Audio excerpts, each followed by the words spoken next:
Hi, my name is David. I'm founder and CEO here at Motorenn, and we are a company of enthusiasts. We buy, sell, and consign these exotic cars, and I really want to share with you some of our insights on these vehicles. So what we're going to do today is go over a tier list of our favorite cars in the 150 to 300,000 range, basing it on resell-ability, performance, comfort, usability, so that way you get a real whole picture understanding of these vehicles. So without further ado, we'll switch over to my computer and I'll walk you through that. And with that, we'll jump into making the tier. We're going to use Tier List Maker today. And again, we're looking at cars in the $150,000 to $300,000 range. So that really well captures the higher end of the sports car market, as well as the bulk of the entry level of the exotic car market. Specifically, we're looking at sporty vehicles or vehicles that can be defined as sports cars. They may have a bit of luxury flavor to them, but we're looking at sports cars in particular. And we're going to evaluate these cars off of a multitude of factors from our experience. And this is a lot of it's my opinion and what I've seen with these cars, but I'm looking at it from a perspective of how's its presence and the aesthetics, how's the driving experience, both in terms of overall driving dynamics, as well as the comfort and fit and feel of the materials. We'll also take a little bit of a look at track capability on some of these vehicles. We'll look at reliability and what we understand in terms of what we've had to deal with and what our customers have stated that they've had to deal with. And then we'll look at value in terms of both how they're trending today and where they may go in the future in terms of your purchasing decision. Now, with all that in mind, we're going to put them on a couple of levels here. Starting at the top S tier, that's what I would consider your gold chip vehicles or your blue chip vehicles. These are cars that if you get one in good shape at the right price, you should be able to enjoy it and not worry about that car much at all. You should have a lot of fun. If you look at A tier, these are still very good cars. I think only separated from the S tier by a small sliver of capability or quality.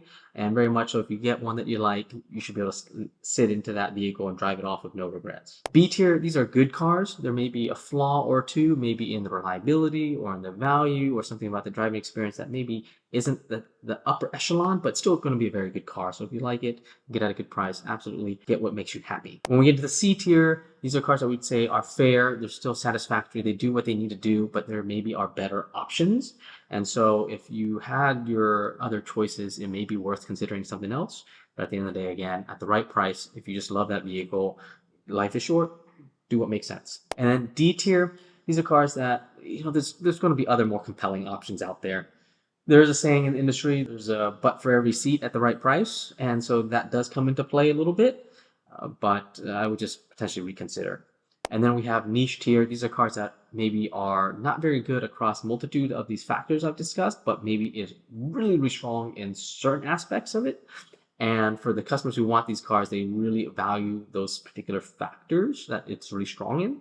And so with that, it's kind of more niche. It's not fair to compare against the others. Starting first with the Aston Martins, we're looking at the 2017 to 23 DB11, which is selling in today's market between $75,000 to $200,000. The 2019 to 2023 DBS Superleggera, not including the 770, which is selling between $180,000 to $320,000. And then the 2023 Vantage V12 Coupe, which is retailing in today's market around $250,000 to $300,000. What's interesting about these three vehicles is they all share the same 5.2 liter AE31 twin turbocharged V12 engine, just at varying levels of tune. And I think one thing that ties all these Aston Martins together is that Aston does such a great job in terms of its aesthetics. They come across as very sophisticated, yet still athletic with a tinge of luxury. They really knock that component out of the park. I think some of the issues with these cars, though, is across the board, they're generally working with hand-me-down Mercedes infotainment technology. So you're really looking at last generation Mercedes infotainment stuff on the inside. A couple of issues with the interior cockpit, especially to say on the DB11, that dashboard just seems really high and tall, oddly enough for what it is. And then, of course, reliability has been an issue for a lot of the British manufacturers, and Aston Martin is not immune to it. We've got a number of these. They're mechanically great, but there'd be a little bit of weird things. Some of the switch gear, some of the switches, some of the buttons or the leather surfaces seem to just need a little bit more maintenance and love than some of these other makes and models out there. Long-term value-wise, across the board, Astons are not holding well in today's market, and I don't think that they'll hold well longer term. So the key for these is to look for one that's at least 2 to 3 years old. Let somebody else take that immense first 2 years of massive depreciation on these vehicles, and then you'll get a car that maybe you can enjoy much more without feeling as bad in terms of the value proposition. So keeping that in mind, looking at the DB11, I put this one into C tier. I think it's a very good daily driver car I think there's some better options out there. It's a little bit better if you get one that's a little bit older with low mileage. It'll be about the same. If you're getting a newer one in the 200K price point, it's kind of a tough pill to swallow for what you're getting. The DBS, I think, even though it has the same engine, there is enough of a tune and power difference. You're getting an extra 115 horsepower. You're getting a much more aggressive sound. You're getting a significantly restyled interior that looks unique to Aston Martin and a little bit less like Mercedes. That I think it's a little bit higher of a tier. I also really like the aesthetics. It looks very aggressive, very powerful. And at the $180,000 to $320,000 price point, it does seem to fit well there. But again, cars at the upper end will likely depreciate a little bit more rapidly. So maybe look for one that's slightly older with low mileage, and you can get a lot of value out of that. And then the V12 Vantage, I'm just not a fan of. I think we do lose a little bit of that iconic Aston Martin styling, whereas you still get all the other issues of Aston Martin.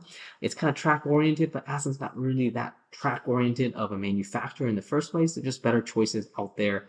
I'll put this on C tier and I'll put this behind the DB11. Next, we'll talk about Audi. We have just one entrant from Audi, the Audi R8, but we have a couple flavors of that. We're looking at the 2018 to 2023 Audi R8 Coupe and Performance Coupe and its Spider variant, as well as the 2023 Audi R8 GT. Overall, the Audi R8s are all sharing the same V10 5.2 liter DOHC V10 engine. Great engine, naturally aspirated. It's the last of an era. They also share this engine with the Lamborghini Huracan. We'll talk about that when we talk about Lamborghinis.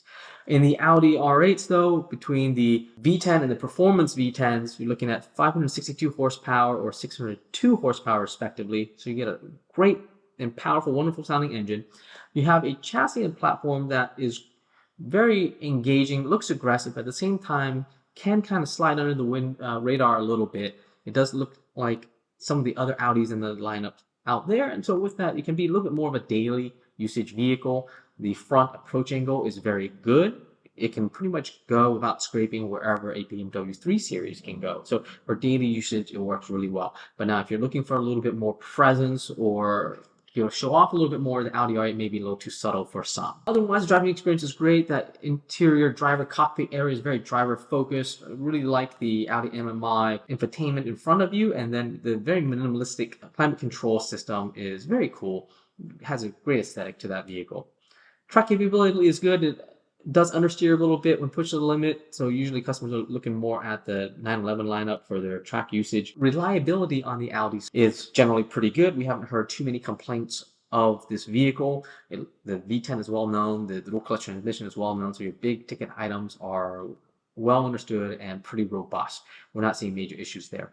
And in terms of value, the Audi R8s are depreciating, but they're depreciating very conservatively. They're holding value relatively well. So this is a car that you will pay in terms of some depreciation for owning the vehicle, but it's something that should be very manageable. And if you get it at a good price, it's something that you should be able to enjoy and go out there and drive and have a good time with. When I look at these two, I will actually put the Audi R8 Coupe and Performance Coupe and its Spider variant into A tier. I think it just does what it does so well as a daily driver as well as a near exotic car.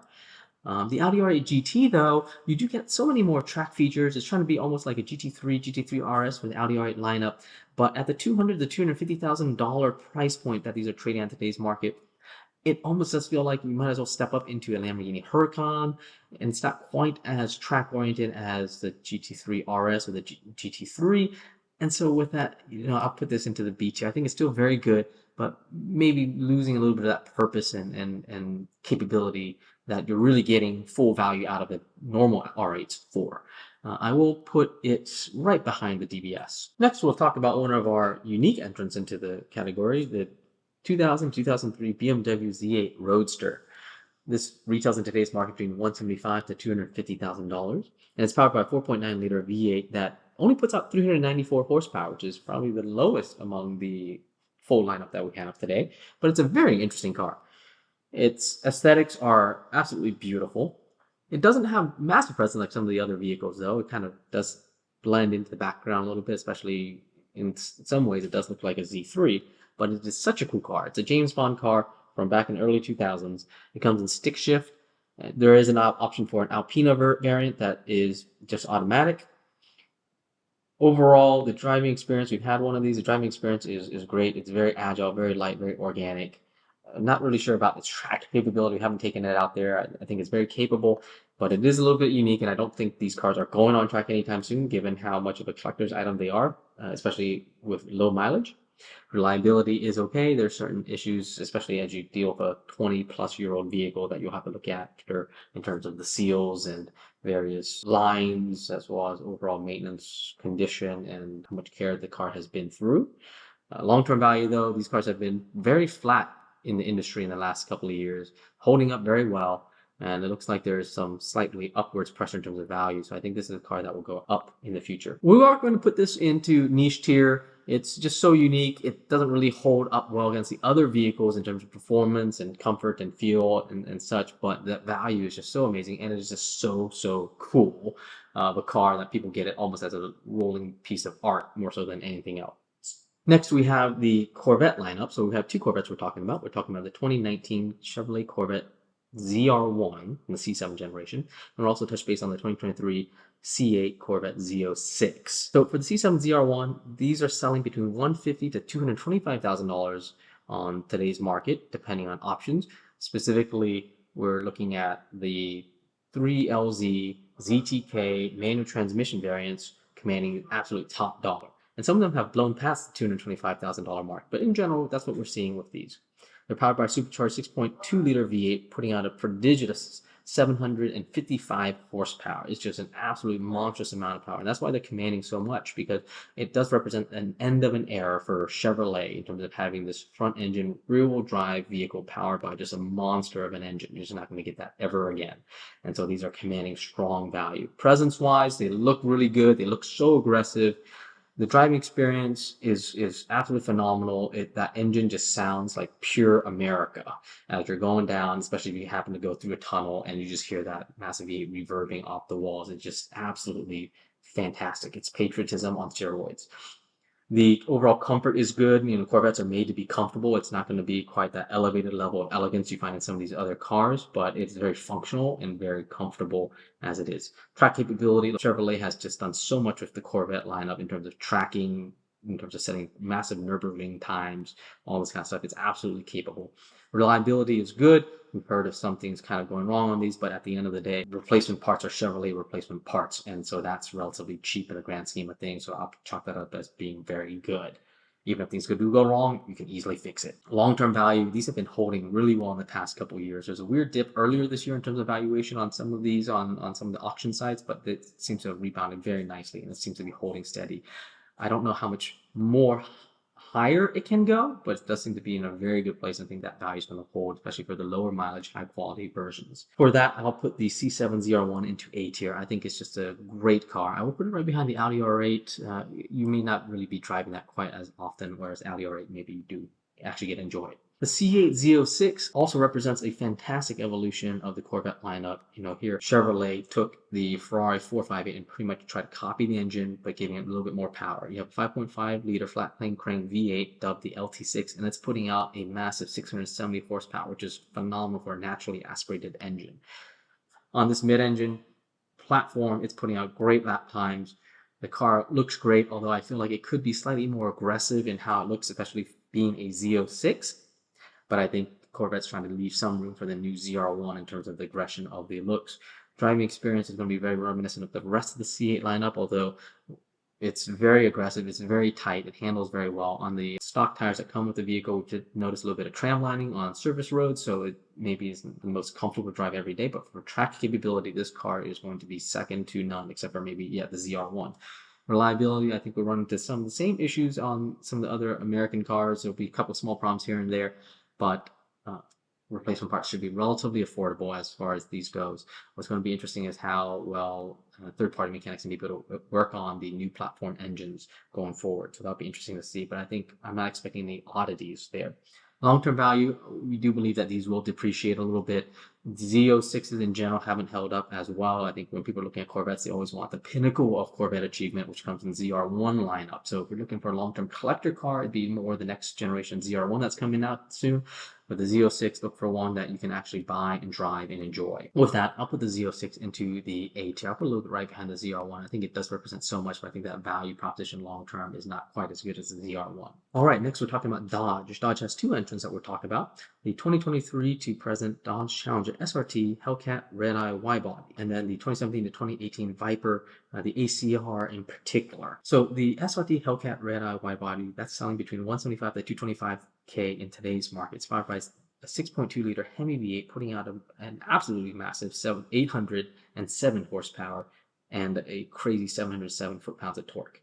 This is a very interesting vehicle. It's something that I don't know if I fully like the presence and aesthetics for it. It does look like pretty much every other Challenger out there, except it's a little bit wider. The comfort, the driving experience on the interior is basically the same as a $20,000 to $30,000 Challenger. It doesn't quite scale up quite as well as some of the other iterations out there. Track capability is unique. It's not really a track car, it's a drag strip car, so it's very singular in terms of what it does. Reliability should be fine. This engine is just absolutely bulletproof, and you're not dealing with anything super complicated on the Dodge Challenger.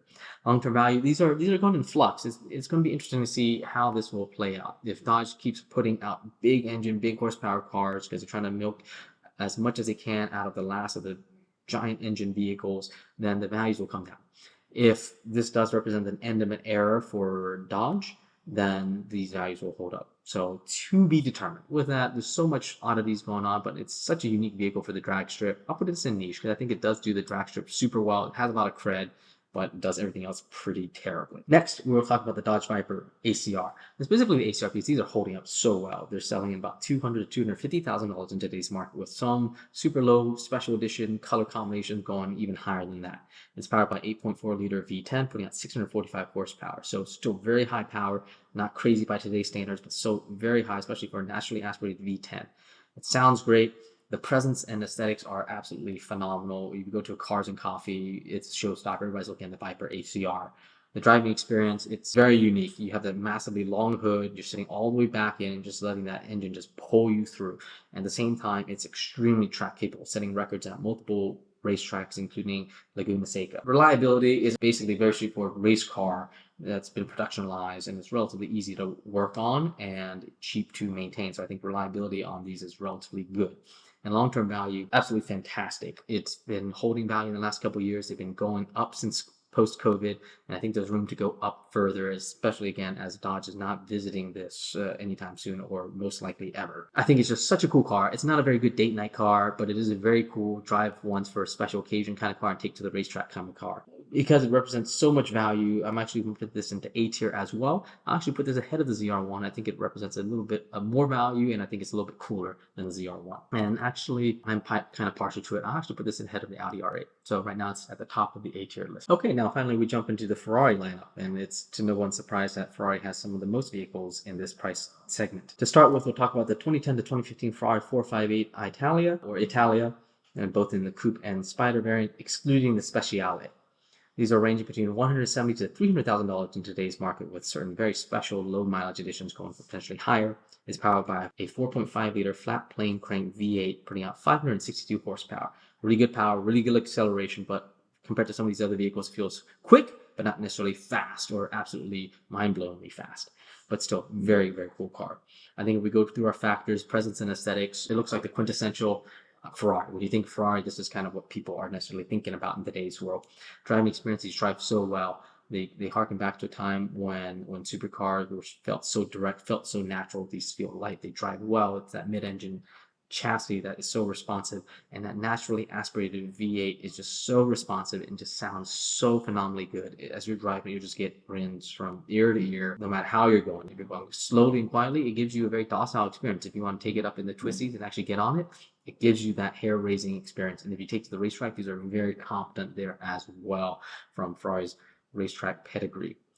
Reliability, we've seen a couple issues, especially with some of the sticky buttons on some of the older ones. That's just more of an annoyance than a massive hang-up, so just be aware of that and know how to rectify it. We've seen some issues with some of the electronics on these, so do be careful of cars that do show some electronic issues that can be potentially expensive and difficult to fix. And then the first couple years, 2010 to 2011, had some issues with the transmissions, but generally speaking, if it's in good shape, it should be fine. Otherwise, the V8 engine is very stout, and we haven't seen too many problems with the car overall. Long-term value, though, these are phenomenal. They've been holding up very well. since post-COVID, and right now it seems like there's a lot of upwards pricing pressure. We're seeing prices go up on these. So when it comes down to a collectability rating, these I would say are very, very good. I think it just represents an end of an era for Ferrari building a mid-engine entry supercar that is naturally aspirated, that feels organic. This is it. Ferrari's not coming back to this. And so if you want it, hey, get one before the prices go absolutely through the roof. I will put this car into S tier. This is our first S tier vehicle, and I think it absolutely warranted from all those factors and what it does. You get one of these, get in resale red, and love it, and just forget about anything else. Just love it and move on. Next, we'll talk about its bigger brother or younger brother, the Ferrari 488 GTB, so its successor. These are selling today's market between $200,000 to $350,000 in both the coupe and spider variant, excluding the Pista, and it's powered by a twin-turbo 3.9-liter flat-plane crank V8. So it's kind of evolution of the old one. Now it's twin-turbo, so you lose a little bit of that sound because the turbos kind of muffle some of that exhaust note. But it's putting out an extra 100 horsepower, giving you 661 horsepower. So now the car actually starts feeling pretty dang fast. In terms of presence and aesthetics, these cars look so great. Being here in Los Angeles, where you do see a lot of sports cars, supercars, and exotic cars all day, every day, the Ferrari 488 still very much so turns heads. In resale red, people know, hey, this is a Ferrari. This is the iconic Ferrari. The interior comforts are a little bit more modernized versus the 458. We haven't seen too many issues with the sticky button problems. In general, driving experience is very similar, maybe a little bit more muted, again, because of those turbos, but you do get a little bit more acceleration because of those turbos. So I give it an overall trade-off, although I do miss a little bit of sound. So putting an exhaust into one of these may be warranted. Track capability is still very, very good. A little bit of oversteer from what we understand. And then reliability-wise, similar sentiments as from the 458. Although again, on these Ferraris, we see some electrical issues, and that can be a problem. So look for one where you're not getting any of that and should be fine. Long-term value of these, I think they're holding well. They had a little bit of depreciation in the last couple of years, but very minor. We're talking about you're getting as much depreciation as somebody gets on the Honda Accord almost. And so I think that's really good. They're not necessarily appreciating. But now we're starting to see some pressure pushing the pricing upwards. Again, given that Ferrari's lineup is going more towards hybrid and hybridization, and people aren't really liking the new Ferrari options, it's putting a lot of upward pressure on the older ones. So I think there are good things to come for the 488. And the overall, I'll put this under A tier. I think it represents a lot of goodness. It's maybe not quite as iconic as the 458.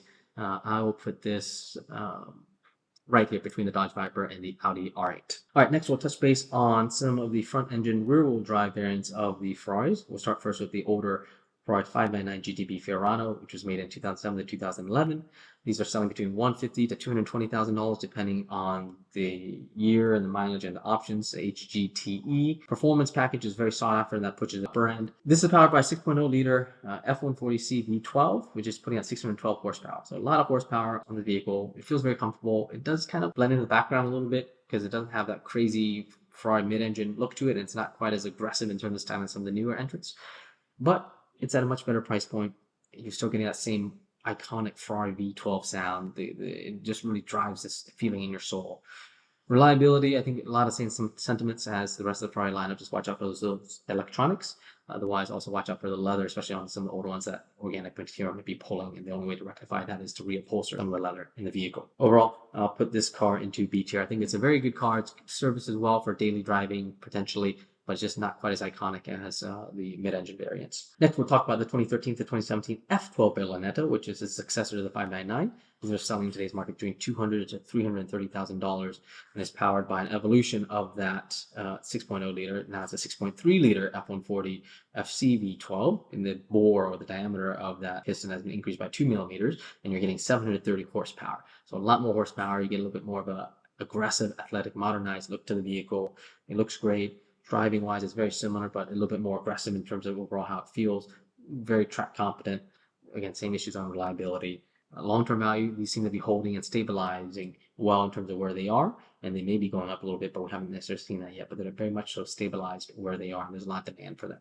So overall, also put this into B tier. I'd probably pull it just a little bit ahead of the 599.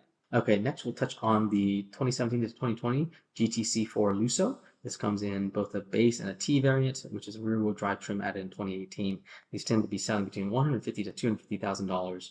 It's also powered by the exact same engine that's in F12. So you're getting that same F12 goodness in a discounted body style. It is detuned a little bit, only making 681 horsepower. I am not really sold on how the GTC4 Lusso looks. I think it misses the mark a little bit in terms of its presence and aesthetics. It looks a little bit dopey.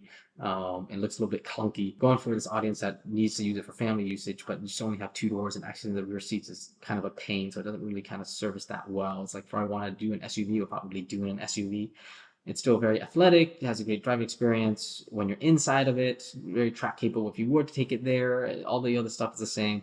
I just think it kind of misses the mark in terms of what it accomplishes, and very much so that's kind of borne out in terms of the price difference, right? It's being sold on today's market for about $100,000 less than F12 when they came out. They were at much more similar price points.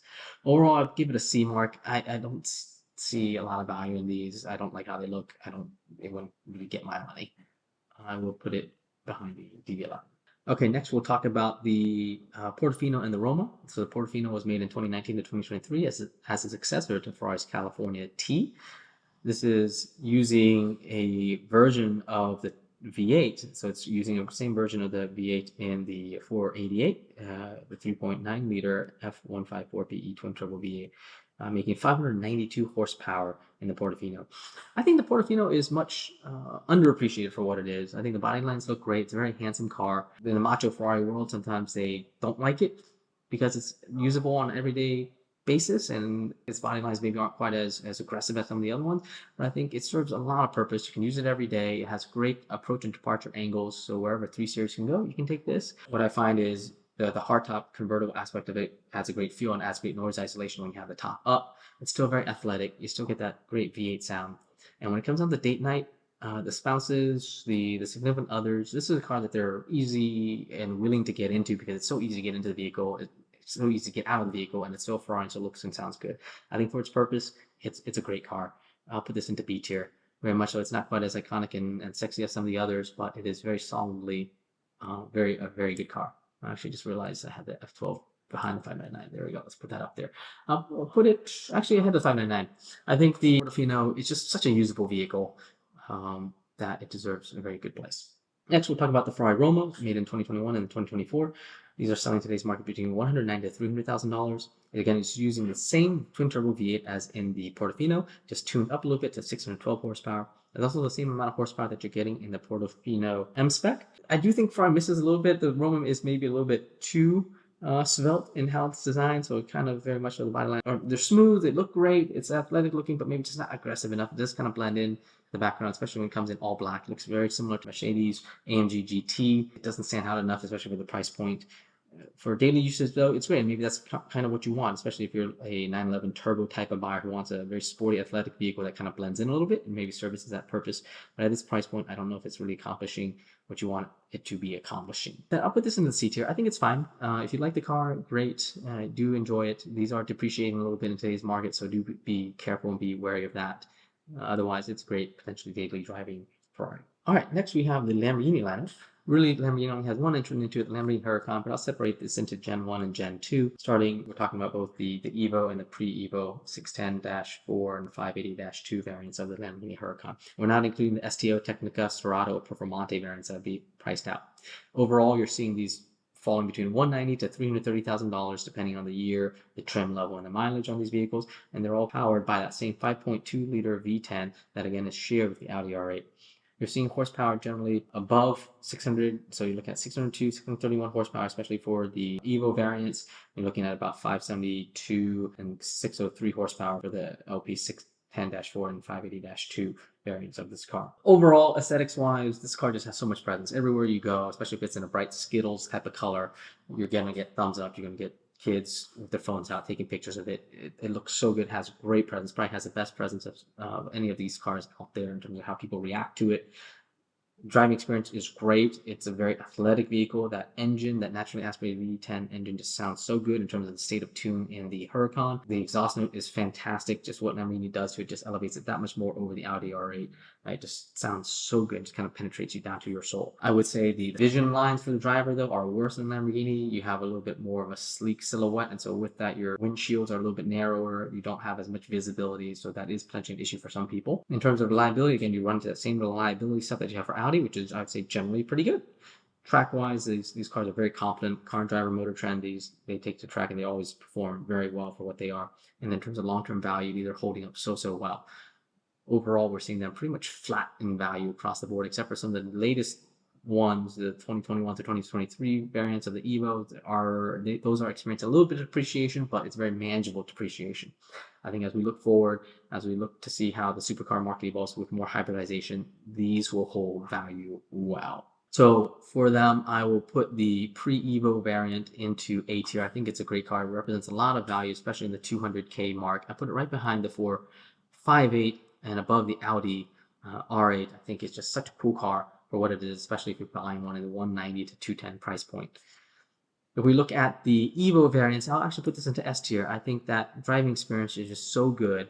The infotainment update is a little bit lacking. I don't like how you only have touch controls for a lot of things, including sound and such things like that. But the aesthetics are so good. The redesign, especially on the all-wheel drive variant, is so exciting. It looks so aggressive. And again, it drives so well. The value-wise, long-term, I think is not quite as good as the 458, but I feel like the experience of having one and driving one in terms of how it makes you feel just that much better. So I will actually put it right above the 458, but it's a very close one for me.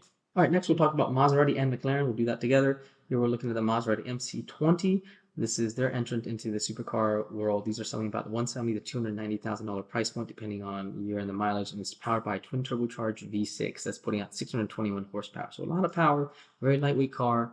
I think the issue with this vehicle is it's not that exciting. The aesthetics are great. It does look like some of the other mid-engine sports cars, but that V6 just is not suitable in the car at this price point for what Maserati is trying to do in terms of how it feels, how it sounds. The interior as well, I think, is a failing point of this vehicle. It looks like something that's suitable and acceptable in a $120,000 Lotus or a $100,000 Lotus, but doesn't really feel like something that should be in a $240,000 car off the manufacturer line. You know, very much so you get that kind of kit car Garmin look to the interior, and it just doesn't work, I think. Overall, we're also seeing these are depreciating relatively rapidly, especially against the rest of the cars out there. It just really comes out to being a very C-class mid-level car. I'll put this above the Aston Martin V12 Coupe though. And then when we look at the McLarens, we have a number of variants. So we'll breeze through these relatively quickly. Across the board though, as we look at McLarens, we understand that, hey, for the most part, they're all sharing a very similar chassis. McLaren doesn't have the money to be making multiple different types of chassis and frames and things like that nature. So they're all sharing a lot of similar DNA. They're also all sharing some kind of variant of their 3.8 liter twin turbo V8, the M838T, and then its evolution, the 4.0 liter M840T twin turbocharged V8. And so very much so, if you're getting one, you're getting some semblance of the other with them. So we'll kind of push through them a little bit quicker on that front. They also share a lot of similar DNA in terms of those dihedral doors are pretty much ubiquitous throughout the lineup. And that may be a little bit too loud for some people on some of these vehicles. And that'll be a problem as we talk about it in some circumstances and a great plus in others. So to start with, we'll look at the 600 LT. This is one of their most track-oriented versions of it. I think it looks so cool with the exhaust that points upwards out the rear. This comes in both coupe and spider variant, and they're selling about between $180,000 to $220,000, with some of these commanding prices as high as $260,000 to $280,000 if they have the roof scoop, which is an interesting option, and I don't think is justified for the price point. But if you really want something like that, that's what they're kind of going for. They're putting out 592 horsepower, again, powered by that same twin turbo V8 across much of their lineup. But this car is just so dialed in terms of how stiff it is, how track oriented it is. It's very much so a track weapon, and it does it very, very well. I'll put this into A tier. I think it's a great car for what it is. It's not very much so an everyday car. I will put this right behind the Corvette ZR1. I think the Corvette ZR1 does such a great job. And then we'll look at the 650S and 675 LT. The 675 LT is like the mega version of the 650S. The 650S today is selling between $140,000 to $180,000, and the 675 is selling between $210,000 to $280,000. Again, powered by that same twin turbo V8. Putting out 641 horsepower in the 650S variant and 666 horsepower in the 675 variant. Both very cool cars. They are plagued a little bit by some of the historic McLaren reliability issues, especially with the cam phasers, with the accumulators, with the electronics, with the iris infotainment system that has a lot of problems in terms of going bad. So there's things to watch out for this, but if you get one that's working well, this is just so much car for the money and has so much performance. I'm going to put the 650S into C tier, partly because of, again, the price points, the reliability issues, but you're getting so much performance. I do want to give it higher, so I'll put it on the upper edge of C tier. And the 675, it's just such a mega car, and these are holding up a little bit better because of how iconic the 675 is. that we're seeing those values pretty stable where they are, but they're still plagued by some of those same maintenance issues. Put this solidly into B tier, I think ahead of the 599. Now we'll start getting into some of the McLarens that are absolutely fantastic. The 720S that made between 2018 to 2023, both the base, luxury, and performance, and coupe and spider variants are fantastic. They're selling between $180,000 to $280,000. It's powered by 4.0 liter of that twin turbocharged V8, putting out 710 horsepower. And by the time they got the 720S, they've gotten through most of those power engine issues that they had in the older variants. You don't have the cam phaser problem. You still do have some issues with the accumulators, but that's relatively easy to work with. And then sometimes you do have some issues with hydraulics managing that super trick active spoiler, but that's relatively easy to work through. Other than that, it's pretty good.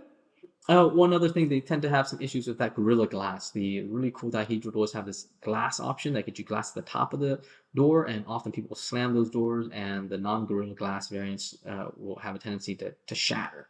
And so just do be careful of that when you're looking at that in the coupe spec. Overall, though, these provide so much performance, and in today's market pricing in the low 200s, it's just so much bang for your buck. There's nothing faster, nothing with more presence, nothing that drives better. And I think right now, part of it, the value is being hurt by McLaren's reputation for reliability, but it's not that bad in the 720S. So with all that, I'm going to put this guy into S tier. I think it absolutely is just so much car for the money in the 200K price point range, and it just is underappreciated for what it is. And then on the upside of the spectrum, I'm going to talk about the 2023 to 2025 Artura. These are selling between $190,000 to $250,000, and this is powered by 3.0 liter M630 twin turbocharged V6 with an axial flux E motor. I don't like this car. I do like the aesthetics from the front. I don't like the rest of it. I don't like how it sounds. I don't like how it drives. I feel like for this money, you're better off getting one of the other McLarens. When you're getting one of these, you're not that worried about the gas mileage, and then you lose so much in terms of the experience, in terms of the sound and the feel and the rawness that comes with that V8. And then we're seeing so much depreciation on these. I just don't think it represents very good value. I think you're better off getting 720S and saving some money. I'm going to put this into D tier, our first D tier entrant. I just think there are better options out there. And then finally, we have the McLaren GT. This is interesting. It's kind of like the Artura. It's supposed to be kind of like an everyday driving McLaren. These are priced between $150,000 to $200,000 in today's market.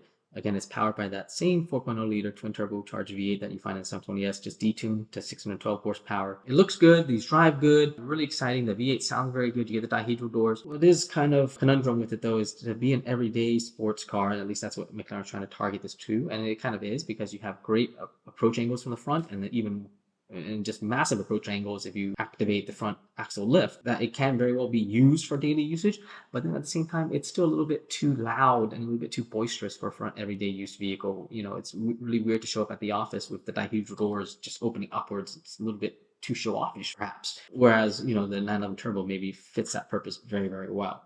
But it can be used for that purpose, and it's great. So with that, I'll put this into B tier. I think it just offers so much performance for the money. Looks so good, but maybe as an everyday supercar, it's maybe a little bit too loud. I will put this right towards the bottom end of the B tier. I think it's still a great car. Okay, coming down to the home stretch, we're going to be talking about the Mercedes lineup. We'll look at first at the Mercedes-AMG GT-R Pro. These are selling between $170,000 to $220,000, and it's powered by 4.0 liter M178 twin turbocharged V8, putting out 577 horsepower.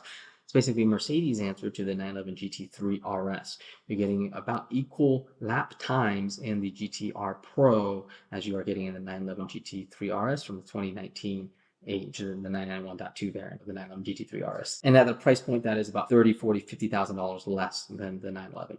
I think it offers a lot of value. It's very unique in terms of the Mercedes lineup. The new AMG GT is based on SL chassis, and it's really much more of a SL, a rebranded name, than the actual AMG GT. So I think it is kind of the end of an era for Mercedes-Benz in terms of a very athletic and powerful front engine rear wheel drive car. I'm going to put this into A tier. I think it represents a lot of value. I think we see the values holding well for these, and I think it's going to hold value going forward as well. I'll put this into the bottom end of A tier. I think there's some other cars that are a little bit cooler though. We'll also touch base real quick on the Mercedes SLS, in particular the coupe version.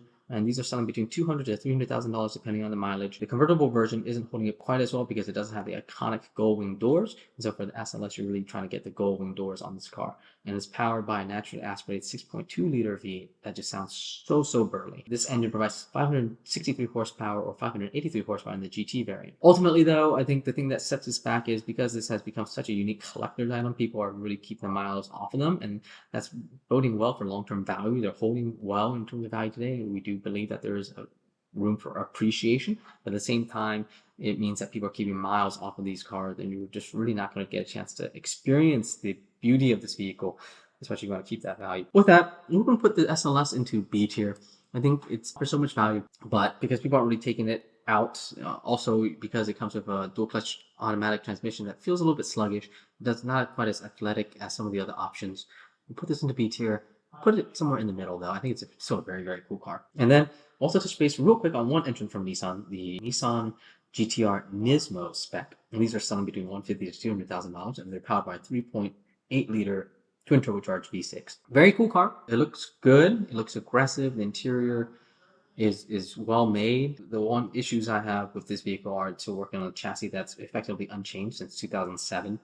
And then the premium for the Nismo over the normal GT-R, I don't know if it's really worthwhile in terms of what you're actually getting for that. You're not getting much of a difference in terms of the driving experience. These are holding well, which is interesting, and it is hard to find one that is unmolested, as in not massively modified.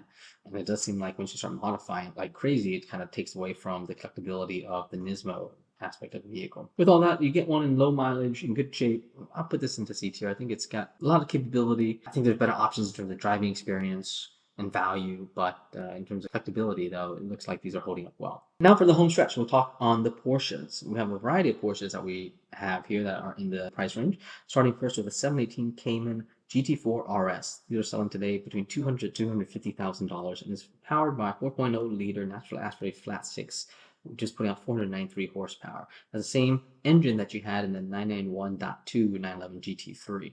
And it's such a great engine. And the 718 chassis is so well balanced. It offers so much. But at the same time, at this price point, it just doesn't feel like you're getting a lot of value there. It's still just a Cayman at the end of the day, and the presence isn't there. When people see it, they see it's a Cayman unless they're an enthusiast and really understand what it is. Driving experience wise, I've never been a fan of the 718 interior. It drives like a cheaper vehicle than it really is. Track capability wise, they're just so good on the track, but that's about all that they're really good at.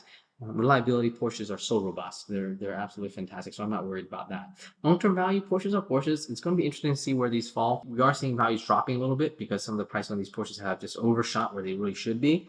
But in general, we see that Porsches long-term seem to hold well. I don't think, however, the 718 GT4 RS will hold as well as the 911 lineup, though. Overall, I'm going to give this C tier. I don't think it quite meets the mark. There's a lot of times when I think if you're spending this much money, there's just a lot of other cars to get for the money that would be better. I would put this right behind the Roma. Overall, on the upper end of C tier, very good car, but I do think there are better options out there. Now I would talk about some of the iconic 911s, starting with the 2018 to 2019 911 GT3. These are selling between $170,000 to $200,000 in today's market. Powered by the same engine we just talked about, putting out 493 horsepower. This car is just so iconic. It's so good. You gotta look for that front axle lift, the carbon ceramics. You gotta look for the extended fuel tank. And what's interesting is that we're finding a lot of value in the power comfort seats. It used to be the bucket seats were the hot ticket on these cars, but I think what the market's realized, and at least what people have realized, is that the bucket seats are tough to get in and out of, and the core demographic on these vehicles tends to be males over 50 years old. And it's just tough to get in and out of this bucket. So in terms of resale value, in terms of usability, the comfort seats are supreme in these vehicles. Stick shift or PDK could go either way, depends on what you want. The PDK is just so competent, it's almost telepathic in terms of knowing what gear you should be in, but stick shift is such a good driving experience. Overall, I'll put this car into S tier. It just is what it is. These cars hold up value, they drive well, they're super reliable. That Porsche engine and transmission is just bulletproof. They're great cars. They're great cars. I'm gonna put this though on the bottom end of S tier. I like some of the other cars a little bit more. And with that, we'll also touch base on the 991.2 GT3 RS. These are selling between $220,000 to $260,000 depending on mileage and if you're getting the Vice package or not. Powered by the same engine, but tuned up to 520 horsepower. So you get a little bit more power to get more aero, a little bit more aggressive of a look. Very cool car. Give them a very cool color like lizard green or Miami blue, and you can't go wrong. Pretty much in the same tier as a GT3. I'll put it right behind the GT3 though. It's a little bit less usable on a daily basis. The GT3 you could kind of get away with that a little bit and not seem like you're showing off too much, but the GT3 RS is just so loud in terms of its presence, but it's just so much calm. And then we'll touch base also on the new variant of the GT3, so made in 2021 to present. These are selling today's market between $200,000 and $300,000. It's powered by an evolved version of that 4.0 liter engine, so naturally aspirated flat six, putting out 503 horsepower.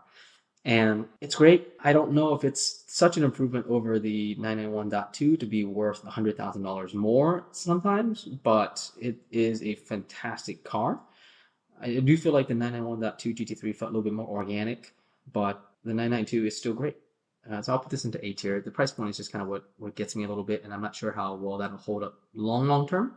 I'll put this kind of middle of the pack for A tier. And then we have two last entrants on the 911 lineup, the 911 GTS. So this is going to be a little bit cheaper entrant, $150,000 to $200,000, powered by 3.0 liter twin turbocharged flat six, putting out 473 horsepower. It's kind of your first entry into a flat six wide body 911, giving you that GT3 type of experience at a budget price point. I think it works. I think it's great as a kind of a daily car. It's not super hyper, but it's very quick. It's very competent, and it can do light track duty. It does kind of fill its role very well of this kind of hybrid between entry Porsche and a track Porsche. I'll put this one into B tier. It's not as quite as iconic as the GT3s, but it's very competent. I think it fits very much so towards the middle of B tier, somewhere in here, I think above the SLS. And then the 911 Turbo and Turbo S. These cars are so great. So much power coming out that 3.7 liter twin turbo flat six, 641 horsepower, but the weight distribution and the configuration just allows it prodigious quarter mile times, 10.5 seconds, and amazing 0 to 60 times, 2.6 seconds if that's to be believed. It's just a fantastically quick car.